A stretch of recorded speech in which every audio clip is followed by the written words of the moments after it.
The sun is up, the sky is blue. Today is beautiful, and so are you. Good morning to our panelists, Ms. Marker Dimla. We're the STEM 2 Group 6 Grade 12 STEM students, and we came here today to provide you a subscription plan. But unlike any other subscription plan, this is all for free. Swear, all for free. With that, so do you think we will do Netflix and chill because of our theme? No. How about defense and chill? With that, we're gonna show you the trailer of our study entitled Learning by Doing: The Influence of Science Environmental Subjects on Students' Environmental Practices. Let us all watch this.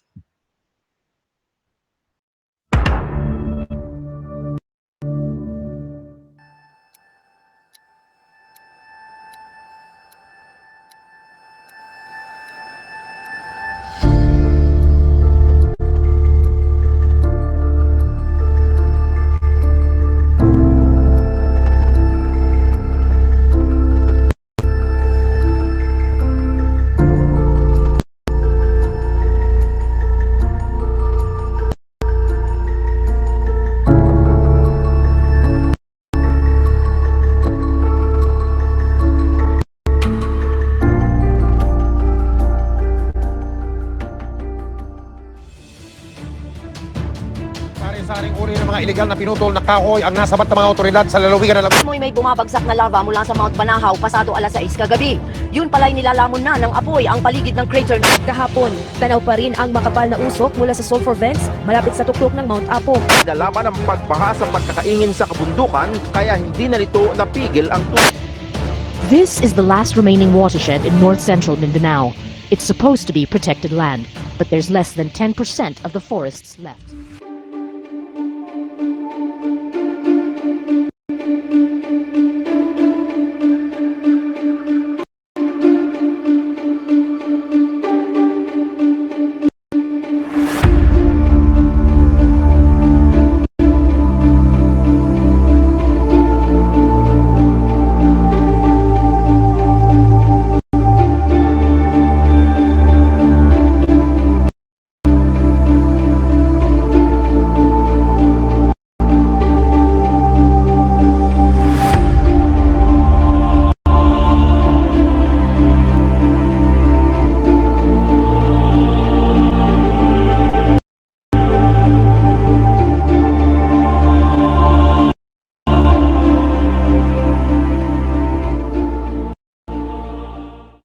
If we don't protect nature, we can't protect ourselves. The only way we can solve a problem is by a human solution. Never can we sit back and wait for miracles to save us.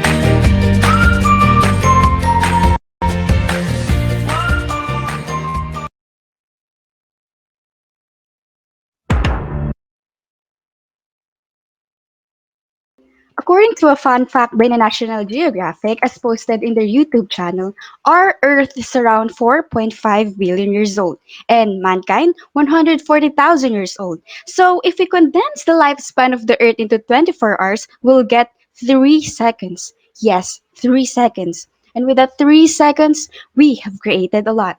So, to succeed in dealing with the unpleasant effect of environmental disgrace, Heman Mosley, as mentioned in SEDIC 2014, states that educational institutions play a vital role in shaping the students' awareness and knowledge through these issues. Furthermore, according to Pardo 2012, the STEM students should have their utmost knowledge regarding with these issues, since they have more environmentally inclined subjects such as disaster risk and reduction and recovery, and earth and life and sciences. However, according to Luwalhati 2019, that the students are unaware and they lack environmental issues awareness and practices. On the other hand, according to Asuncion and Bella 2013, and Punzalan 2020 that there is a significant connection between these two. So the disparities among the studies will help us, the researchers, to assess the outcomes on which may it leads to. Would the STEM students implement what they have learned? Or would this gain knowledge be just enclosed within the four corners of the classroom? To be able to conceptualize and determine the flow of the study, here is the conceptual framework. The highest box represents the independent variable, which is the environmental subjects, that will soon lead to awareness, which is the behavioral change model theory, followed by the connection, which is the theory of planned behavior, and lastly is the outcome, or the effects of environmental subjects to the students' environmental practices. As we all know, research came from a problem or a question. With that, here are the statement of the problem of our research that we will be going to discuss and answer later on one by one.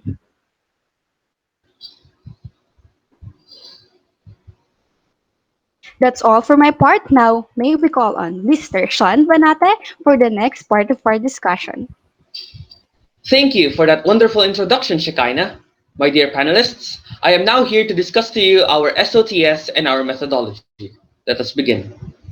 First of all is our SOTS, or is also known as the significance of the study.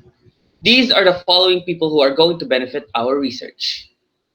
First is the community. Second is the teachers. Third are the environmentalists. Fourth is Environmental Management Bureau. Fifth are the future researchers. Sixth are the schools. And lastly are the students. For our research method, we use the quantitative research. We also use the descriptive and correlational research methods to find out the following. First is to find out the knowledge of the respondents, and next is to determine the positive and the negative relationships among those variables. For our sampling technique, we use the random sampling method, or also known as the probability sampling method.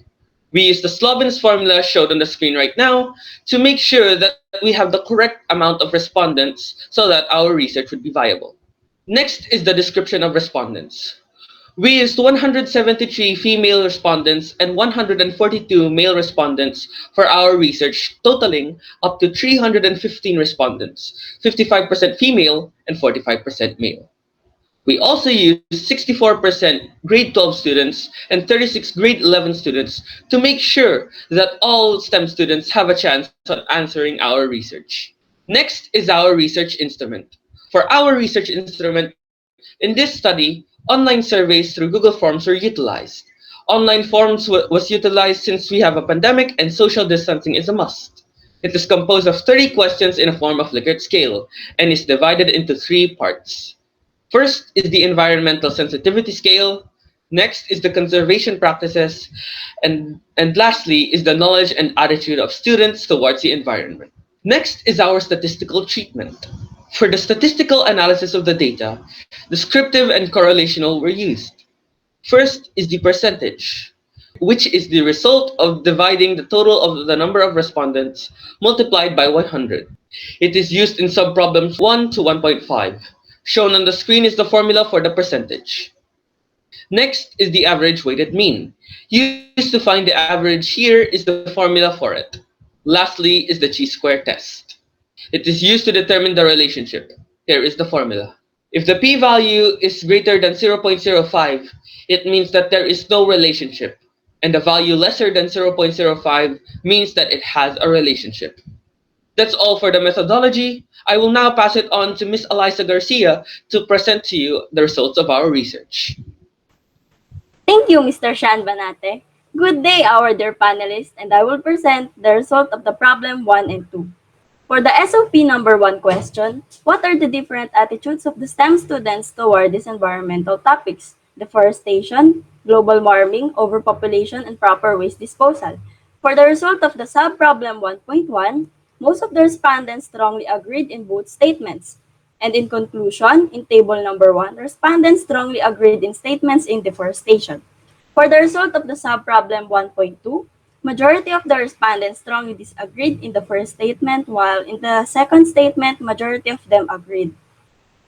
The researchers concluded that in table number 2, respondents were strongly disagreed and agreed in statements of global warming. Next is the sub-problem 1.3. Respondents agreed in both statements. All in all, in the evaluation, the result of the table number 3, majority agreed in both statements in overpopulation. Next is the sub-problem 1.4. Respondents agreed in both statements. In conclusion, in table number 4, the chosen respondents agreed in statements in pollution. Also, in sub-problem 1.4, respondents agreed in two statements and strongly agreed in the other one. In conclusion, in table number 4, majority agreed and strongly agreed in statements in pollution. Next, sub-problem 1.5, both statements were answered strongly agreed by the chosen respondents. And in conclusion, majority strongly agreed in statements in proper waste disposal. Next was the problem number 2 with the question, what are the different types of environmental practices they participated in? In school, in community, and in home. In the sub-problem 2.1, in the first statement, respondents chose often, while in the second statement, most of them chose always. And in the third statement, most of them chose often. In conclusion, in table number 6, the respondents chose often and always in statements in environmental practice in school. Also, in table number 6, most of the respondents chose rarely in the first statement and often in the second one. And the sum of the Likert scale was 3.11. In conclusion, majority chose always and rarely in the statements in environmental practice at school. In the sub-problem 2.2, the first statement respondents chose sometimes, and in the second and third, most of the respondents chose always. In conclusion, in table number 7, majority of the respondents chose sometimes and always in statements in environmental practice in community. In the other sub-problem 2.2, both statements were answered sometimes by the respondents and the sum of the Likert scale was 3.03. In conclusion, majority of the respondents chose sometimes in both statements and environmental practice in community. In the sub-problem 2.3, respondents chose always in the three statements. And in conclusion, in table number 8, majority of the respondents chose always in three statements in environmental practice at home. In the other sub-problem 2.3, the both statements were answered both sometimes and the total of the Likert scale was 3.38. The researchers concluded that the respondents chose sometimes in both statements in environmental practice at home. For the next part, let's welcome Mr. Vince Pascual for the continuation of the result. So good morning, everyone. I'm the one who will discuss for the remaining result of the problem number 3 and 4. So first, let's talk about the problem number 3 about environmental education with the question of how do environmental subjects contribute to the thinking of the students about the environment? So as you can see for this table, most of our respondents agree for the rest of the statement, which means that for the conclusion, the environmental education affects their perception about the environment. And for the last table, we see that the majority of the respondents also agreed. And for the conclusion of this table, most of them agreed that the environmental subjects can contribute to their perspective towards the environment. And for the last problem, number 4, about the subject to practice with the question of is there a significant effect between students' knowledge from environmental subjects to their environmental practices?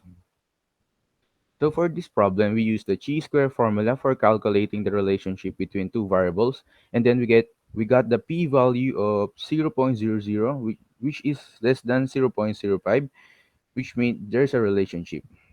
So that's all. I will now call on Miss Alexis Carpio for the discussion of the last part. Thank you, Mr. Vince Pascual. Good day, everyone. And finally, we were in the last part of the presentation. Conclusion.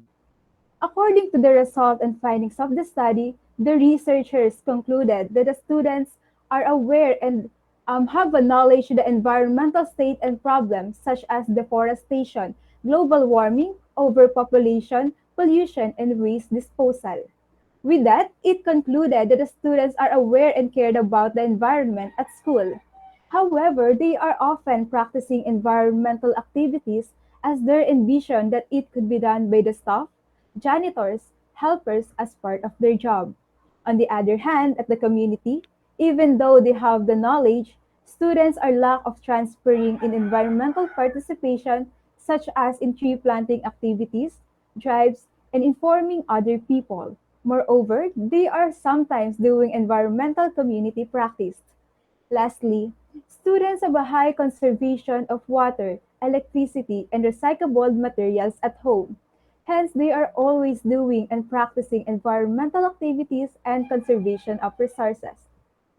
To sum the conclusion, environmental subjects have a critical role in assisting learners to engage their understanding, knowledge, attitudes, and behavior. The gained knowledge of the learners are applied outside the four corners of the classroom, such as the curriculum, the lessons, educational activities are adapted to have participation, voluntary actions, warning, concerns, and optimistic practice towards protection of the environment. Therefore, there is significant relationship between environmental subjects and environmental practices of the students, and the null hypothesis can be rejected. That's all, panelists. Thank you for listening. Thank you for conducting this study. Thank you for having a very good presentation.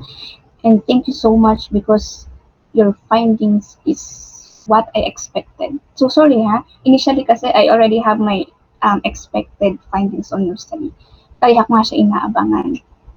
Okay? So before that, congratulations muna because you have surpassed the level 1, which is the presentation. Now let's proceed to the level 2, which is the Q&A because you are about to defend your paper. Okay, first thing first, group number 6, I am now speaking as member of the panel and no longer your research teacher. Okay, to maintain the objectivity of this defense. Okay, all right. So, first question ko, Anna, anybody can answer. So, what do you mean by environmental practices in your own words? Or if you want to cite RL or RS, you may. You can cite a sample, or if you want to define it, go. Yes, leadership Kain. Environmental practices po are simply practices that involves conservation about the environment. It is not as complex as it may seem.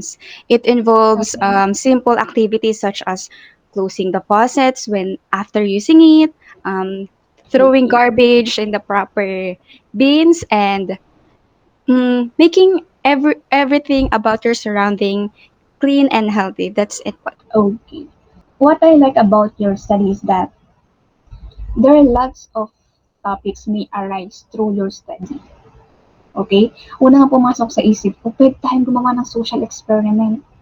Yun. Number 2, you have a very good intro kasi hindi na ako tumingin ng paper ninyo para mag-double check. At the same time, nakikinig na lang ako. To be honest, nakuha ko dun sa AVP Ang ganda lang. Okay, number 3, you have a very good PowerPoint presentation. I'm sorry ha, I keep saying very good because I am really, kasi sincere ako dun sa part na yun mga anak. Okay, you have very good PowerPoint presentation. Why? Number 1, it's not textual. Okay, kung ano lang mga points na nandun lang siya. At the same time, the graph. Very good point dun. And number 3, I like the way you presented the RL without directly putting the ideas. Okay, number 2, ang galing ng diskarte in presenting the conceptual framework and then afterwards showcasing naman the theoretical framework. With the findings you have, group number 6, what would you like to recommend? Kasi it's really evident that there's a relationship between your two variables. Okay, Alex. Good morning, ma'am. Based on our findings and conclusion on our study, the following recommendation will be suggested. So first, since our conclusion at school, they are often practicing environmental activities as their envision that it could be done by the staff, the janitors, and helpers because that was the part of their job. Yes. So since we can recommend to the DepEd, the schools and the teachers to have a curriculum that can have a program about the tree planting program wherein each students can plant a tree every month, not just every year, but every month and per science subjects. We can also have an slogan making seminars and team building activities that related to the environment. Second, since our conclusion in community concluded that they are sometimes doing practicing environmental activities and practices, we can recommend for the barangays, mayors, and also for the government to have a free bicycle for each family to reduce and lessen the pollution in our world. Thank you, ma'am. Okay. What else? Actually, to cite Alexis' answers, meron tayo actually notion or a law available sa college, if you're familiar with it, na before they graduate, they need or they are required or mandated to plant at least 10 trees, if I'm not mistaken. Isa ng law yun. I don't know if they, the implementation and the execution. Ganun naman tayo lagi problema eh. The plan is good, lacking with the execution. So, my next question to you, since you, Alexis, mentioned the curriculum, for you, group number 6, what is the ideal age, okay, appropriate age to learn environmental activities? So, let's start with Vince. I think po, there's no particular age po para Yes. mag kasi po ano it depends po sa thinking nila. Mhm. Okay, there's no ideal age for that to learn the environmental activities. Okay, thank you for that, Vince. So, how about Eliza? Good morning, ma'am. My answer po is, like po, Vince, there's no particular age po because since we were kids naman po, we were child pa, our parents taught us how to clean just in basic ways, just like cleaning the tambo, the small dust like that po. And there are just like po, in helping po our parents in doing the chores to help the environment outside the house po. Thank you po. So, it's begin with the culture or the family you have, your practices within your house. Okay, thank you, Eliza. How about Alex? Same answer Yes. as them, but we the researchers think that there's no also particular ages, but when a child have a conscience about the right and wrong and on how they are doing it and how they apply what they have known of right and wrong practices. Yes. All right. And then, Sean.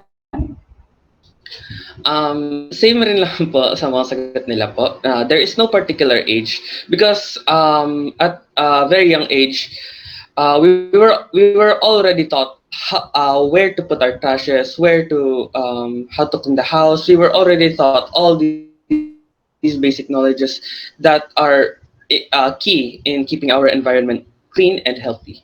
So, dapat innate talaga siya, no? Sa bahay pa lang, dapat you know and learn these practices. Yes, last answer, Leader Shakaina. Yes po, same with them po na there's no particular age to gain environmental practices kasi po whether you are a child, you are a teenager, you are a teacher, you are a professional, we are all humans. And based on the biological order degree, we are on the highest ranking. And being on the highest ranking doesn't mean that we have to neglect the lesser of us. And we belong to Earth, and it is our home. And as because it is our home, we should conserve it with all costs. Exactly. Okay. Why is that?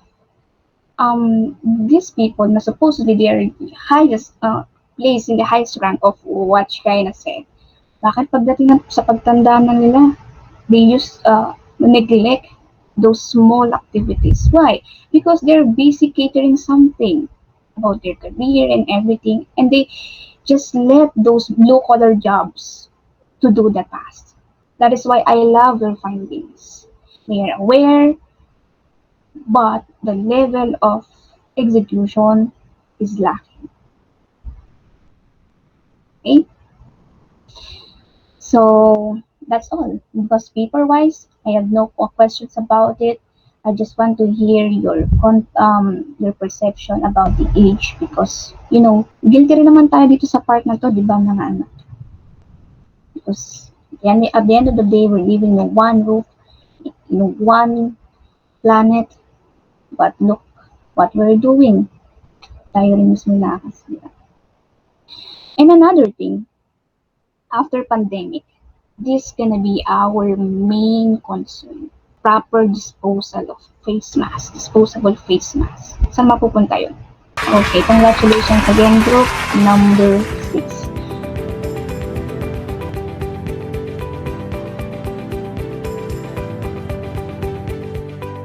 Don't forget to like, share, and subscribe because sharing is caring. Bye-bye!